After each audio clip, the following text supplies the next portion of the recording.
Well, good afternoon, beloved. Welcome to the second installment of our Bible study from Psalm 40. The last time I shared that with you was 2 weeks ago. We come back after our Easter week, considering the Passion of Christ last week. We now come back to the Psalms and jump into Psalm 40 right in the middle. We'll read the whole thing here in a minute, but I want to remind you of a few things as we head into the Psalm. While I'm doing that, you can get your Bible out and get ready while we spend about 30 minutes here considering the Psalm together.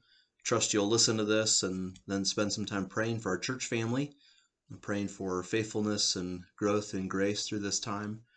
Also, there will be a prayer sheet attached to the email and shared on our Newton Bible Church family page, Facebook page, so you can grab that also and pray in accordance with the things listed there for God's continued work in all of those things. Psalm 40 is a tremendous text, very familiar to you. I'm sure you've read it many times, but it's a very personal and yet very public text. It's a psalm of paradoxes, it seems. It starts with a declaration of praise from David about how God has brought him out of the pit and put his feet on hard, solid ground, and he gives great praise to the Lord. The Lord's put this new song in his heart. But by the time you get to the middle of the psalm, verses 11 and 12, as we'll see today, he is back in the pit and has more trouble. And that's really the life of the follower of Jesus. It's a up and down of success and victory and grace and mercy, knowing the joy and the blessing of the Lord. And then soon you find yourself back in a discouraging, despair-inducing situation where you feel like you're back in the pit. And so this is a tremendous example for us of what trust in God looks like in the middle of those ups and downs. So David starts with that renewing of his praise and rejoicing in past deliverance from the Lord. And then he jumps in verses 4 and 5, and that's kind of the heart of the psalm. We talked about that last week, where he expresses how the person who puts their trust in the Lord, they're blessed by the Lord. And then he goes into how he has renewed his commitment to obey the Lord. He's given new ears to hear through the pit experience that he's had. He's become more attuned to God and his word.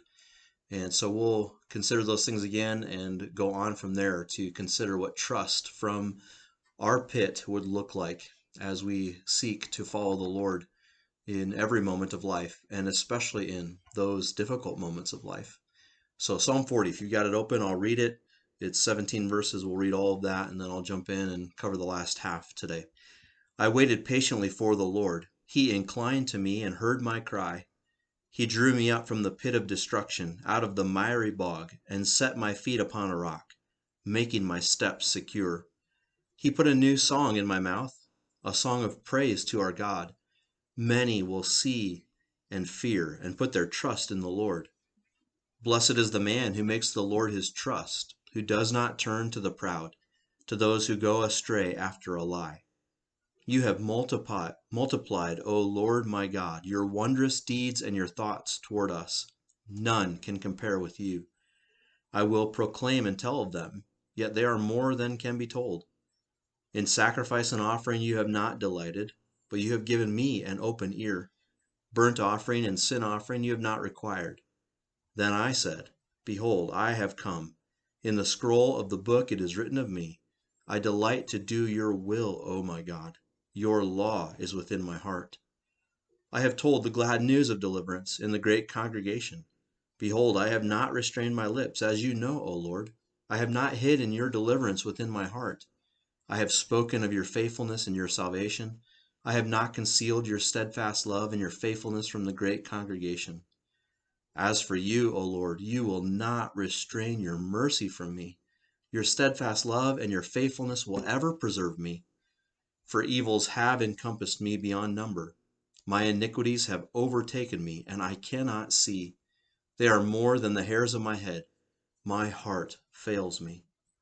Be pleased, O Lord, to deliver me. O Lord, make haste to help me. Let those be put to shame and disappointed altogether who seek to snatch away my life. Let those be turned back and brought to dishonor who delight in my hurt. Let those be appalled because of their shame who say to me, Aha, aha.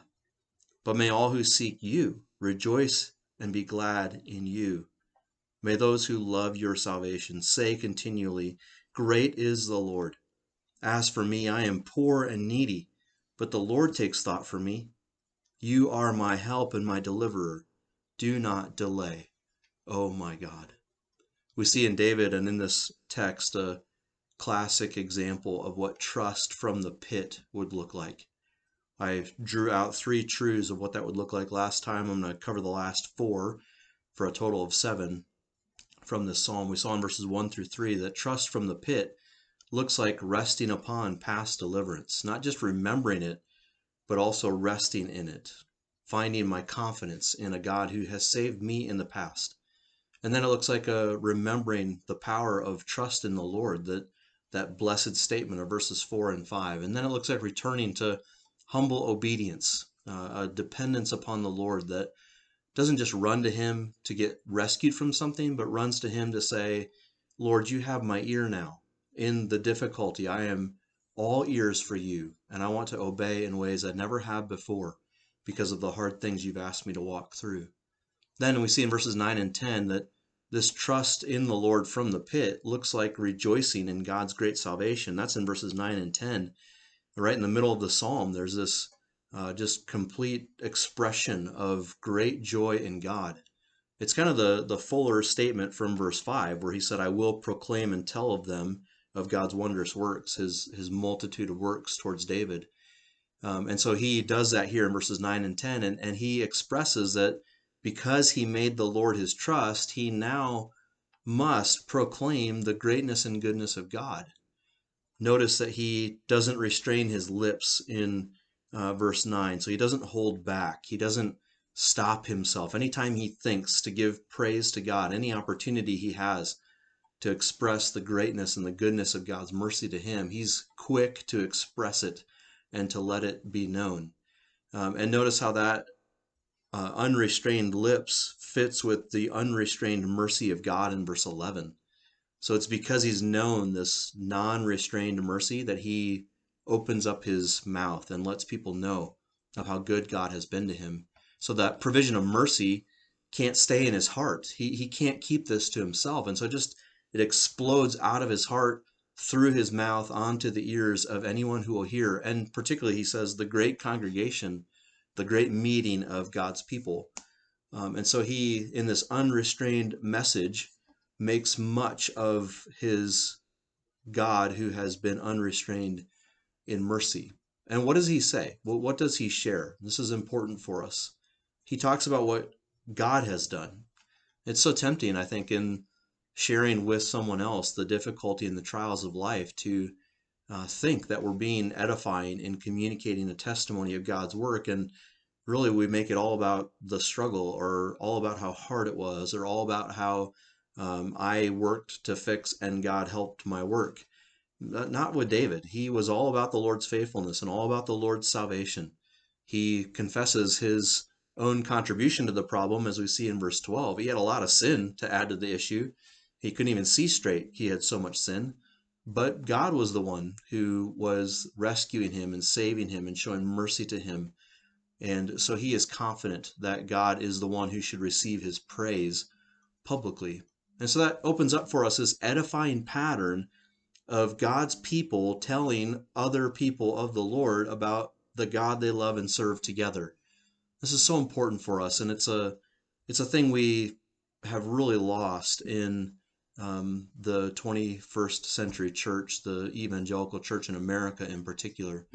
The Puritans were prolific in having spiritual conversation. That's what they did. They would often ask one another how things were going between them and the Lord. But more than that, they would ask for that person's story of how they came to know Christ. And so, for instance, if you read John Bunyan's Pilgrim's Progress, just note in that storyline how many times Christian and faithful and hopeful share their testimony of faith. They just do it over and over again. And when they come across different characters in the story, they ask them questions about their journey to the celestial city and how they got on the path and what their experience has been like. And that should be what we're doing. And most of that should be about what God's doing in our hearts, teaching us and growing us. That's what David's doing here. He says, I want everyone to know the faithfulness and the mercy of God. This is why I love reading Christian biographies as well. I was just reading a short biography on John Newton, the writer of Amazing Grace, and I was stunned again by the maturity of his faith as he went through so much before he came to know Christ. One of the things that overwhelmed me that the author pulled out of his life was that he understood that grace takes a long time to grow us. And Newton knew that himself. He knew that in his wife's experience as well. And he showed that same patience and grace with other people. And so he was taking this principle from David, and he was encouraging other people in their walk with the Lord to pursue holiness and godliness, but also to allow time for the grace of God to work and to keep seeking and trusting, but also to know that God is at work, even if you can't tell it from one day to the next. So that was a huge encouragement to me, and one that we should be encouraging each other with as we experience the evidence of God's mercy in our lives. So it looks like that constant proclamation or rejoicing in God's salvation. This trust from the pit also looks like a recognition or realizing the paradox of trusting. And that sounds a little strange, but what's the paradox of trusting? Well, we see it in verses 11 and 12. So verse 11, David shares a truth about the Lord, and then verse 12, he talks about himself. And these things kind of seem to be in pretty great contrast. So he says in 11, Lord, you will not restrain your mercy from me. That word for mercy, by the way, is in the Hebrew, the root word is connected to a mother's womb. So this compassion, this mercy felt by the Lord is a mercy that's often used to describe a mother's compassion for the children that they have borne from their own womb. And so it's this indelible connection that cannot be taken away between God and child of the faith. And that's what David knows. And he says, God has unrestrained that mercy to me. He's let it flow freely. Not only that, but he has steadfast love and faithfulness. They will ever preserve me. So, I mean, that's a pretty rousing testimony of God's kindness and power and might at work in David's life. But then look at verse 12. For evils have encompassed me beyond number. My iniquities have overtaken me, and I cannot see. They are more than the hairs of my head. My heart fails me. Now, we had kind of a Psalm 23:6 statement in verse 11. Surely goodness and mercy will follow me all the days of my life, and I will dwell in the house of the Lord forever. God doesn't restrain his mercy. They're always with him. But then, verse 12, we have this back to the pit statement. He is encompassed beyond number by difficulties, and his own iniquities, his own sins have created most of the problem, and they, like the hairs of his head, can't be numbered. They've overtaken him, and he says, I can't even see, meaning I have no idea what's even right or true. My sins are so many, I can't see the right way forward. I can't see the right way past or out of this problem that I've created with my own sinfulness. And so I have no hope. This is the end of verse 12. He says, my heart fails me. In other words, my courage to keep going, my proper motivation, my confidence, my vigor. I don't have the heart to do this anymore, is essentially what David is saying. So he's in such a dark place, he feels like there's no way that he himself can get out of this. Now you couple that with verse 11, and they're coupled in the text. There are one statement here with two sides of this one coin. What's going on? How can God be so merciful and David be so miserable? How can God be so kind and David be so hurting? And I think that's actually the point. That's actually what God wants us to take from this, that both of those things can be true. How often it is for the child of God that we can know the preserving, unrestrained mercy, faithfulness, and steadfast love of the Lord, and yet we also can be totally swamped by the evil which causes us to have a faint heart. And so faith in God isn't a faith that says, Lord, if you're going to show me mercy, it has to always remove the problem from me. It has to always make it better immediately. No, a trust, a faith in God that pleases him is a trust that, like Psalm 23:1, the Lord is my shepherd. I shall not want. That's a statement of the commitment of the will as well as a statement of fact.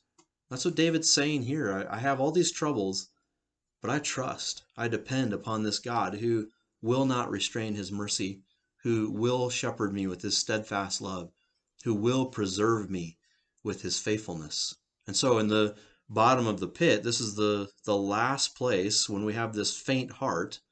This is the last place that we need to take our eyes off of the Lord.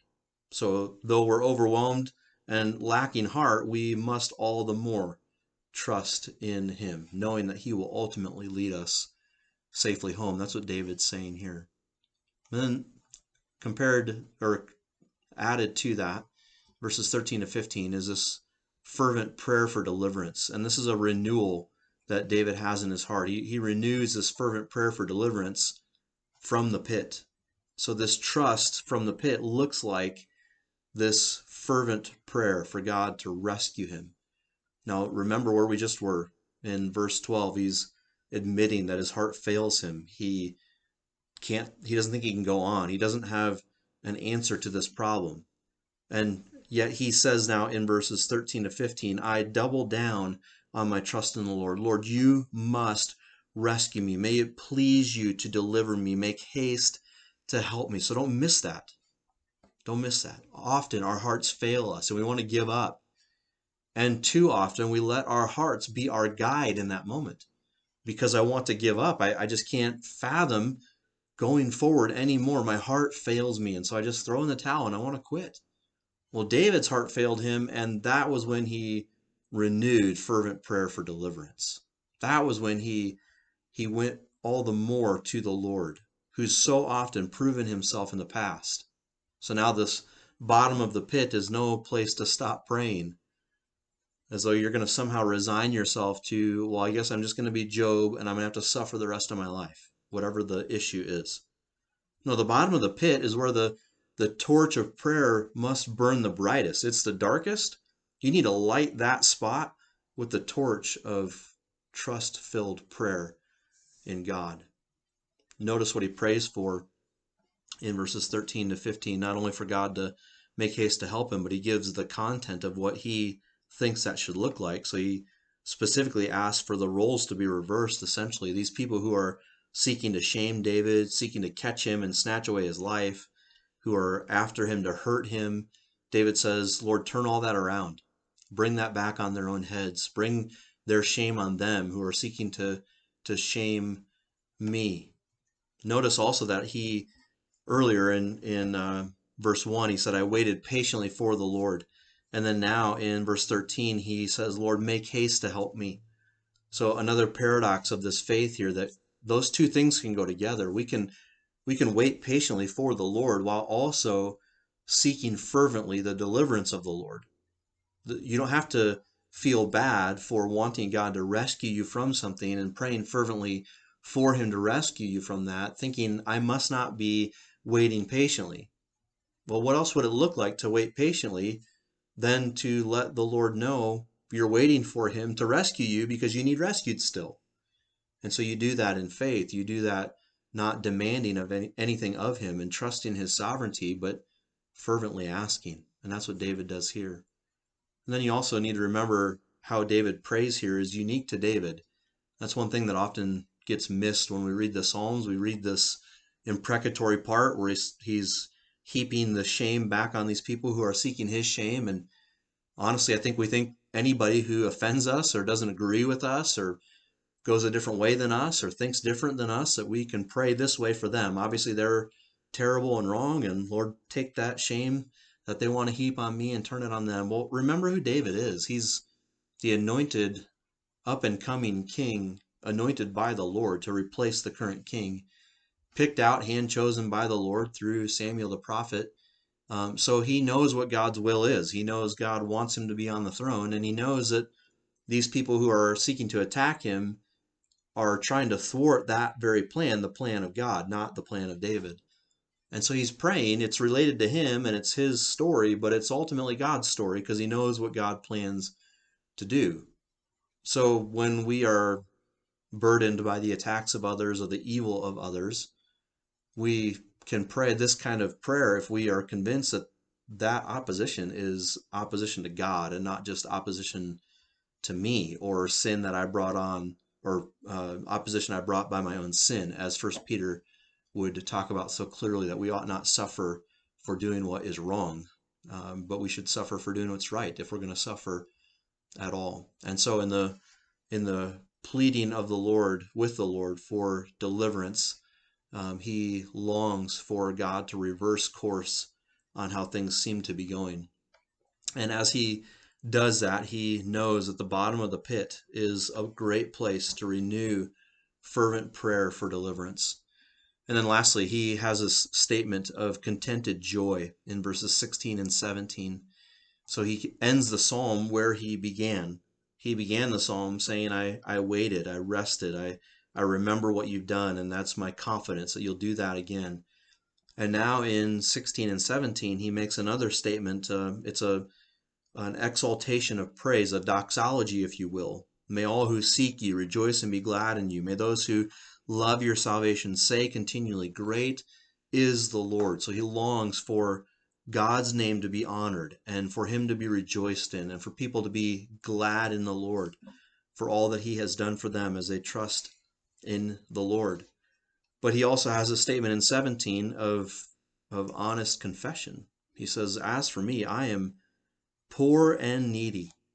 So he has this huge need still, this great poverty of soul, and yet in the midst of it, he says, may you, Lord, prove to be the one who is trustworthy. He says, the Lord takes thought for me. You are my help and my deliverer. Do not delay, oh my God.